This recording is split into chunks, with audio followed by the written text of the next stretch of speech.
cette soutenance. Donc, dont le thème est « Vers les pratiques collaboratives, le lien organisme de formation entreprise ». Donc, ça a été mon fil conducteur cette année par rapport à mon PPI et mon projet de recherche autour de mon mémoire. Donc, je vais vous présenter les étapes en fait qui ont été sur mon chemin, parce que je vais prendre un peu la petite métaphore du chemin. Ce travail, je l'ai vécu vraiment comme un cheminement, avec plusieurs étapes. Donc un chemin parfois un peu brumeux, parfois très clair, avec des montées, des descentes, et puis pour terminer sur une lancée qui partira vers de nouveaux horizons. Donc, voilà. Ce serait bien que ça marche. Excusez-moi.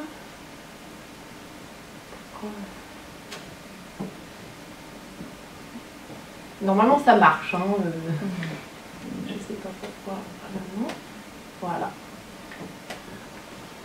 Donc, rapidement, je vais présenter le contexte en lien avec le PPI, parce que la demande de ma tutrice et de la directrice de Retravailler dans l'Ouest, où j'ai effectué mon stage, était claire par rapport au PPI. Il s'agissait donc de travailler plus étroitement avec les entreprises locales, donc pour développer le partenariat avec l'entreprise.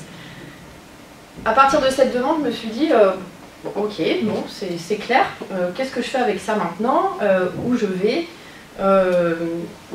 Il fallait que cette route se trace devant moi, et il fallait aussi déjà comprendre pourquoi on parle de partenariat, et actuellement faire un état des lieux, qu'est-ce qu'il existe déjà au sein de la structure, en termes du coup de communication avec les entreprises du bassin entourant la structure Retravailler dans l'Ouest.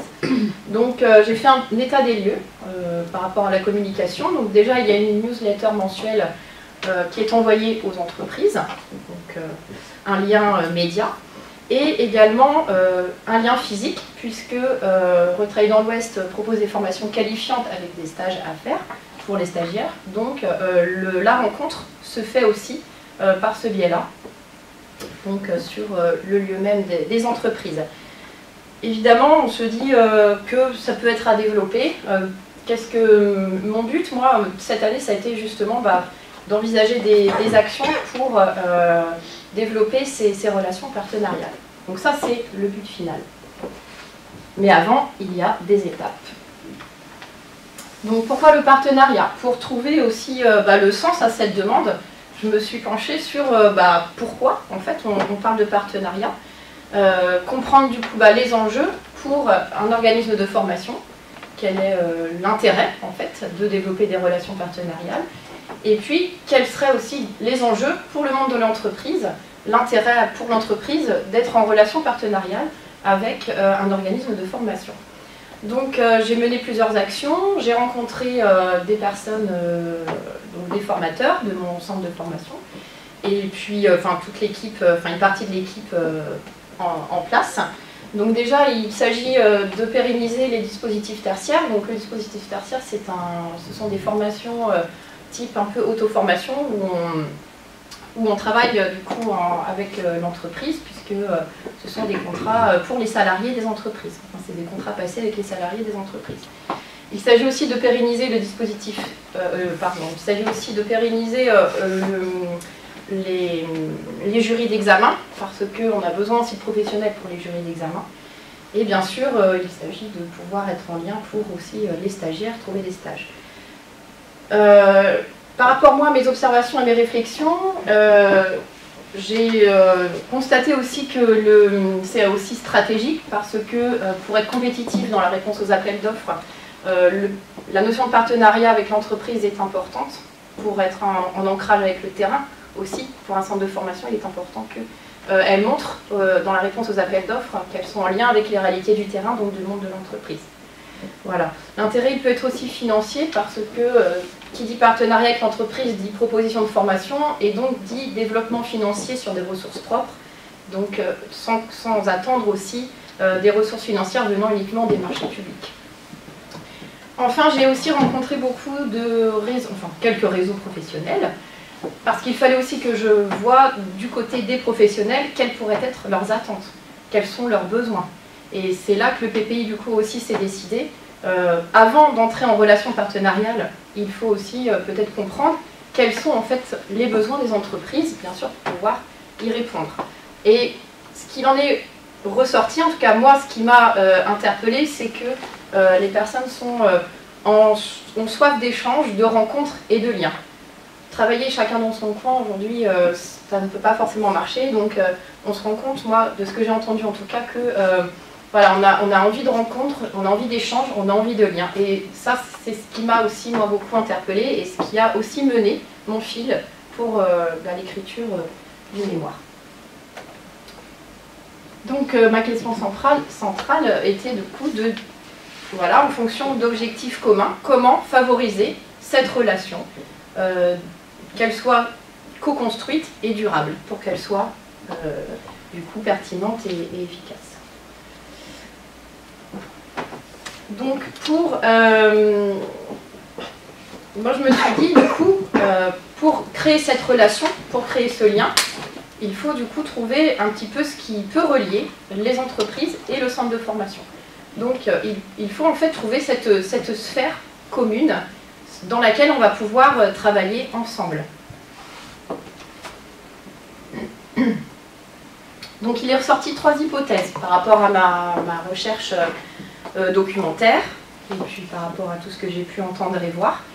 Donc pour moi il y avait un lien autour peut-être d'un partage de l'information, puisque organismes de formation et entreprises ont les mêmes préoccupations en ce qui concerne l'emploi, les évolutions de la formation, notamment, peut-être autre chose à voir. Par rapport aussi aux besoins, bien sûr, en formation, hein, on ne peut pas parler de partenariat sans parler, je pense, de la formation, puisque c'est une des préoccupations des entreprises, évidemment, pour l'évolution du personnel, de leur personnel.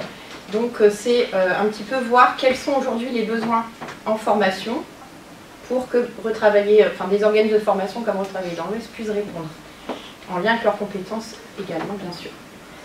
Et je me suis intéressée aussi au développement des soft skills. Alors les soft skills, je ne développerai pas plus puisque c'est un concept que j'ai déjà expliqué dans le mémoire. Ce sont les compétences comportementales. Puisque j'ai remarqué que c'était une préoccupation des entreprises. C'est une notion qui est plutôt récente en France. On utilise le terme en anglais parce que dans mes recherches, dans mon exploration documentaire, c'est le terme qui revient. Il y a d'autres termes comme compétences génériques, compétences comportementales, compétences psychosociales. Dans le milieu entrepreneurial, on parle de soft skills. Donc moi, c'est le terme que j'ai choisi du coup d'utiliser. D'autant qu'il y a une lecture qui est venue confirmer tout cela, qui s'appelle Le réflexe soft skills, donc qui m'a aussi aiguillée. C'est un livre qui a été écrit par des coachs en entreprise, donc ils sont aussi formateurs. Voilà, donc je ne vais pas revenir plus sur l'exploration théorique. Voilà. Peut-être juste rapidement sur le terme de pratique collaborative. Comme je l'ai expliqué, j'ai préféré ce terme-là que le terme partenariat, parce que le partenariat, si l'on prend la définition des presses de l'Université du Québec, c'est un contrat en fait que l'on passe. Or, pratique collaborative regroupe d'autres formes aussi de collaboration, comme la concertation par exemple.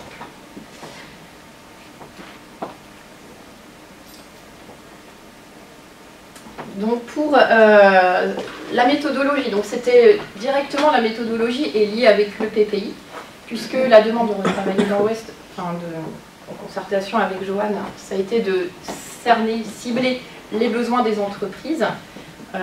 Pour moi, l'outil le plus adapté était du coup le questionnaire d'enquête. J'ai choisi Google Forms, pourquoi? Parce que pour moi c'était une rapidité d'administration, déjà, ça permettait d'en envoyer au plus grand nombre. C'est un outil en ligne. Aujourd'hui, on connaît l'attractivité pour tout ce qui est outils numériques, notamment à destination des professionnels, puisque c'est l'outil de travail numéro 1. Donc pour moi, c'était évident qu'il fallait du coup que cela se fasse par cet outil-là. Et voilà, comme je dis, pour toucher un grand nombre de professionnels. Ma méthodologie, elle s'est beaucoup aussi reposée sur l'exploration documentaire en presse spécialisée des sciences de gestion. Vu les thèmes que j'ai utilisés, comme la formation continue en entreprise ou le développement des soft skills, il se trouve que dans mes explorations documentaires, c'est beaucoup des lectures autour des sciences de gestion que j'ai trouvées. Donc tout ce qui est lecture autour des ressources humaines, notamment.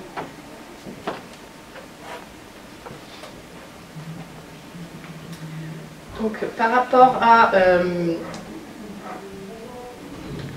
ce qu'il en est ressorti, en fait, de cette enquête, effectivement, il y a un besoin au niveau du partage de l'information, puisque 88% des entreprises ont répondu avoir des besoins en termes de partage d'information. Donc, le partage de l'information, c'est en lien avec les évolutions et la législation de la formation continue, c'est ce qui ressort. Tout ce qui concerne les ressources humaines, donc c'est-à-dire le recrutement, c'est en lien aussi avec la formation continue, le marché du travail également. Par rapport aux besoins en formation, ce qu'il en ressort également, c'est les entreprises attendent une réponse adaptée. Aujourd'hui, il y a beaucoup de centres de formation, beaucoup d'offres qu'on peut qualifier un peu catalogue. Et pour avoir aussi moi-même parlé avec des chefs d'entreprise, m'ont dit, voilà, on nous appelle, on nous propose des choses, mais ça ne correspond pas du tout à nos besoins. Donc nous, ce qu'on voudrait, c'est plutôt travailler en collaboration et justement qu'on nous entende sur nos besoins en formation. Donc aujourd'hui, on ne peut pas faire autrement que d'apporter vraiment une réponse adaptée à leurs besoins. Et pour ce faire, du coup, peut-être être dans une relation où on construirait, du coup, pourquoi pas les modules de formation, par exemple. Ou en tout cas, être dans une relation où on est en étroite collaboration. Ça suppose aussi, du coup, d'impliquer chaque acteur de la formation. Par rapport à mes recherches et ce qu'il en ressort de mes recherches théoriques aujourd'hui, si on veut que cette formation continue en entreprise soit efficiente, on doit impliquer tous les acteurs, notamment les salariés. Voilà. Donc il y a un vrai travail à faire, je pense, en collaboration, notamment avec chaque acteur concerné. Et puis par rapport donc au développement des soft skills, ils sont 80 et quelques pourcents à répondre, sentir des besoins sur le développement des soft skills des salariés. Pourquoi? Parce que il y a un besoin de pouvoir communiquer dans une entreprise, il y a un besoin de développer aussi donc, une intelligence collective, des compétences collaboratives. Pour tout ce qui est gestion de projet par exemple, pour tout ce qui est développement autour de projets. Ça c'est quelque chose qui ressort beaucoup, les compétences synergiques. On sait que la force du collaboratif fait que 1 plus 1 égale 3, donc ensemble on va plus loin. Tout seul on va plus vite, mais ensemble on va plus loin.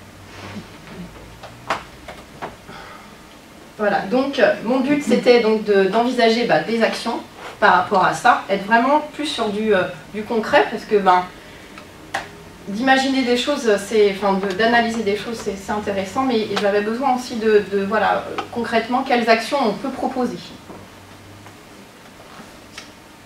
Donc par rapport à un échange régulier, ça peut se faire par le biais de rencontres régulières, de réunions d'information, de concertation, d'être aussi présent sur des réseaux professionnels, de vraiment développer une collaboration par le biais aussi des réseaux professionnels, puisqu'ils sont une soixantaine sur le bassin de Vannes, donc pourquoi pas être présent sur ces réseaux-là.